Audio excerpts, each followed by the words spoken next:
Hello student, Chavda sir lecture के YouTube channel पे आपका स्वागत है। हम एक और बार नया वीडियो लेके आए हैं।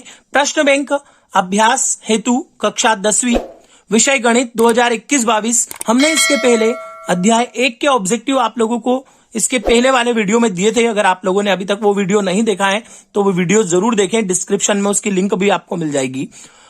और आप लोग सभी विषय के सारे वीडियो हमारे YouTube चैनल पे धीरे धीरे हम डाल रहे हैं, आप लोग लगातार उसको देखते रहें। चैनल को सब्सक्राइब नहीं किया है तो चैनल को सब्सक्राइब करें, बेल आइकन को क्लिक करें जिससे आने वाले वीडियो की नोटिफिकेशन आप लोगों तक आसानी से पहुंच जाए। तो बिना देर करे हम इस वीडियो में पार्ट 2 की शुरुआत कर रहे हैं। पार्ट 2 के ऑब्जेक्टिव के बारे में चर्चा करेंगे। तो आइए देखते हैं अध्याय 2। अध्याय 1 में भी मैंने आप लोगों को ब्लूप्रिंट के बारे में बताया था। सेम ब्लूप्रिंट अध्याय 2 की भी है। अध्याय 2 में भी आप लोगों की वही ब्लूप्रिंट बन रही है।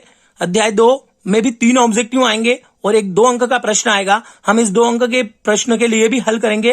पहले हम प्रश्न बैंक के ऑब्जेक्टिव पढ़ रहे हैं तो देखते हैं क्या दे रखा है। यदि द्विघात बहुपद ax² plus bx plus c के शून्यक अल्फा और बीटा हो तो अल्फा इंटू बीटा का मान क्या होगा। Alpha into beta that means शून्यकों का गुणनफल। और शून्यकों का गुणनफल क्या होता है? शून्यकों का गुणनफल होता है c/a। क्या होता है? शून्यकों का गुणनफल c/a होता है। अगर योगफल पूछा होता, जैसे अगले सवाल में पूछा है उन्होंने, शून्यकों का योगफल पूछा है मतलब अल्फा प्लस बीटा होता है। अल्फा प्लस बीटा होता है माइनस b/a। तो शून्यकों का गुणनफल c/a, शून्यकों का योगफल b/a। अब उन्हें एक लीनियर इक्वेशन दे रखी है, ax प्लस बी का शून्यक क्या होगा। तो जब भी ऐसी इक्वेशन सॉल्व करना हो तो मैं साइड में थोड़ा सा आपको इसको बता देता हूं कि जब ax प्लस बी टाइप की कोई इक्वेशन सॉल्व करना हो तो कैसे करेंगे। तो ax plus b equals to हम रख लेंगे 0, तो हो जाता है x equals to minus b. तो x इक्वल्स टू आ जाएगा हमारा माइनस b/a। तो हमारा जो आंसर होगा इसका थर्ड वाले का वो भी क्या आएगा, माइनस b/a आएगा। तो ये हो जाएगा आपका शून्यक। अगले का शून्यक बड़े आसानी से निकलता है, बहुत छोटा सवाल है। प्रश्नावली उदाहरण नंबर 2, उदाहरण नंबर 3 है आपकी किताब का। अगर आप देखोगे तो x² माइनस 3 के शून्यक। जब भी ध्यान रखना, अगर यहाँ पे कोई अकेली संख्या आ जाती है मतलब उसका रूट में प्लस माइनस ही उत्तर होगा। या 2 सवाल है आपकी किताब में, ऐसे एक 15 का है और एक -3 का है। बहुत अच्छे सवाल है, 2 नंबर में सवाल भी पूछ सकता है वो शून्यक निकालने का। पर जब भी अगर डायरेक्ट ऑब्जेक्टिव में पूछे तो ध्यान रखना, अगर x² के साथ कोई अकेली संख्या हो मतलब उसका उत्तर होगा रूट के अंदर प्लस माइनस। ये उदाहरण नंबर 2 का सवाल है, बहुत शानदार सवाल है। x² प्लस 7x प्लस 10 के शून्यक होंगे। ये उदाहरण नंबर 2 आपकी किताब का है और इसका उत्तर होगा -2 -5, क्योंकि 5 दूनी 10 से गुणनखंड होता है इसका। तो -2 -5 इसका उत्तर होगा। अगली समीकरण दे रखी है, उसमें घात पूछिए कि कितनी घात का समीकरण है। देखिए आपने 9th में पढ़ा है घात समीकरण निकालना कि कैसे निकाली जाती है, पर इसमें थोड़ा सा उन्होंने उलझा दिया है। उन्होंने 2 ब्रैकेट दे दिए। 9th में एक ही ब्रैकेट के अंदर से पूछते थे कि कितनी घात है। अब देखिए अगर हम इस ब्रैकेट से देखें तो घात 4 हो रही है, पर 4 नहीं है इसका उत्तर। इसका उत्तर 5 है, क्योंकि इस x का गुणा अंदर होगा सब में, तो ये घात 5 में कन्वर्ट हो जाएगा। इसलिए इसकी घात कितनी है बहुपद की? इस बहुपद की घात 5 है। कंफ्यूजन होने की जरूरत नहीं है, बहुत सरल ऑब्जेक्टिव है। एक बार और 5 ऑब्जेक्टिव देखते हैं। पहले में उन्होंने 6 ऑब्जेक्टिव देखते हैं। पहले में उन्होंने गुणन पूछा था, alpha into beta. Alpha into beta मतलब शून्यकों का गुणन, वो होता है c/a। दूसरे में पूछा है अल्फा प्लस बीटा, वो होता है माइनस b/a। तीसरा पूछा उन्होंने शून्यक, मैंने बताया शून्यक कैसे निकलेगा। इसका शून्यक आप डायरेक्ट याद रख सकते हो, +-3। इसका सवाल है, उदाहरण नंबर 3 है ये किताब का, और ये उदाहरण नंबर 2 वाला सवाल है। आप लोग अध्याय 2 में देख सकते हैं। और इसकी बहुपद की घात जब इसका अंदर मल्टीप्लाई करेंगे तो 5 हो जाएगी, इसलिए ये बहुपद की घात कितनी है, 5 है। अगले और ऑब्जेक्टिव देखते हैं इसके। इसका स्क्रीनशॉट आप लोग तब तक ले लीजिए और हमारे चैनल पे बने रहिए। चैनल को सब्सक्राइब जरूर करें, बेल आइकन को क्लिक करें और अपने दोस्तों को ज्यादा से ज्यादा शेयर करें, जिससे हम आपको ज्यादा से ज्यादा वीडियो प्रोवाइड कर सकें। आइए देखते हैं। देखिए इसके बाद के हम देखते हैं कि यदि द्विघात बहुपद के शून्यक -3 और 4 हो तो द्विघात बहुपद होगा। तो द्विघात बहुपद कैसे पता चलेगा? 4 तिया 12, 4 तिया 12 से पकड़ में आ रहा है कि माइनस का 12 होगा। तो 4 तिया 12 ये पहला वाला मान आएगा। दूसरा वाला थोड़ा सा हटके क्वेश्चन है, नया भी है। किसी बहुपद के कुल शून्यक पर उस बहुपद के आरेख के निम्नलिखित पर प्रतिच्छेदन के कुल बिंदुओं की संख्या के बराबर होते हैं। उन्होंने पूछा है कि प्रतिच्छेदन के कुल बिंदुओं की संख्या के कौन बराबर होता है, तो वो एक्स अक्ष के बराबर होते हैं। किसके बराबर होते हैं? एक्स अक्ष के बराबर होते हैं। तो ये हमारे 8 ऑब्जेक्टिव हो गए, 6 हमने उधर लिए थे, 2 इधर लिए हैं। इसके बाद हम रिक्त स्थान में आते हैं। थोड़ा सा मैं जूम कर लेता हूं इसको। रिक्त स्थान में आते हैं तो रिक्त स्थान हमारा दे रखा है रेखीय बहुपद ax प्लस बी का शून्यक है, तो हमारा माइनस बी अपॉन ए होता है। ये भी हम पढ़ के आए हैं। 2 बहुपदों का गुणनफल एक बहुपद होता है, बिल्कुल होता है। 2 बहुपद का जब गुणा करेंगे तो एक बहुपद ही बनेगा। सवाल है x square plus 4x plus 8 के शून्यक और का योग और शून्यक का गुणन। देखिए, शून्यकों का योग और शून्यकों का गुणन देखने के लिए बहुत ज्यादा दिमाग लगाने की जरूरत नहीं होती।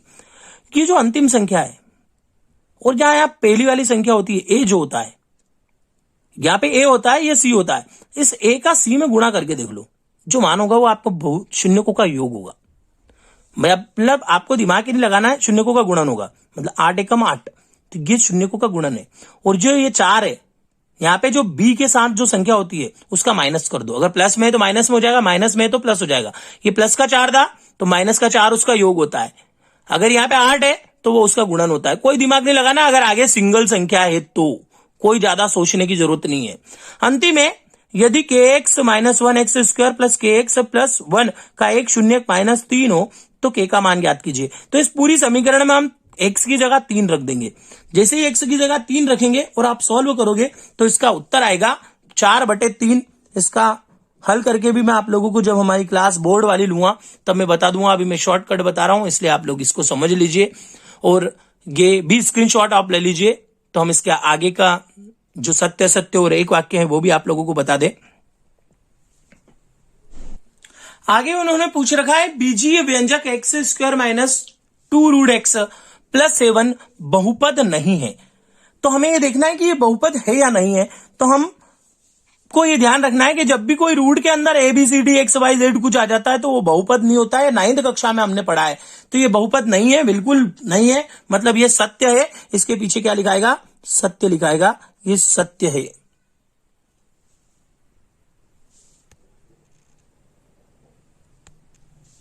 ये सत्य है।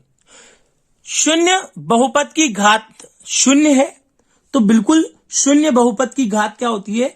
शून्य नहीं होती है, क्योंकि जब बहुपद है मतलब घात कुछ ना कुछ जरूर होगी। इसलिए शून्य बहुपद की घात शून्य नहीं हो सकती है।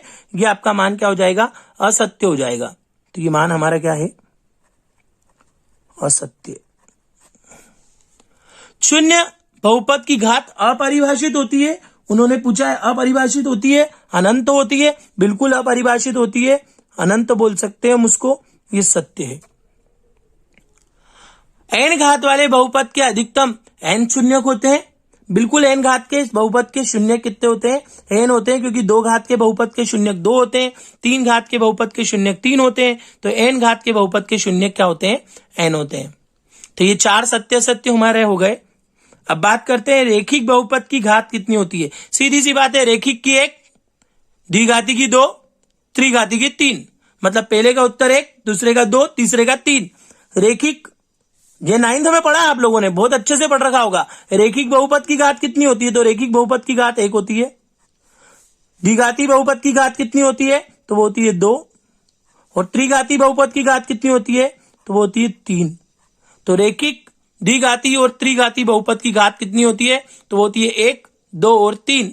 और चौथा क्वेश्चन दे रखा है, किसी बहुपद के लिए ग्राफ बना रखा है और आप लोगों ने 2.1 अगर पढ़ रखी होगी तो पता ही होगा कि जब भी एक्स अक्ष पे जितनी बार ये ग्राफ इंटरसेक्ट करता है उसके बहुपदों की संख्या होती है।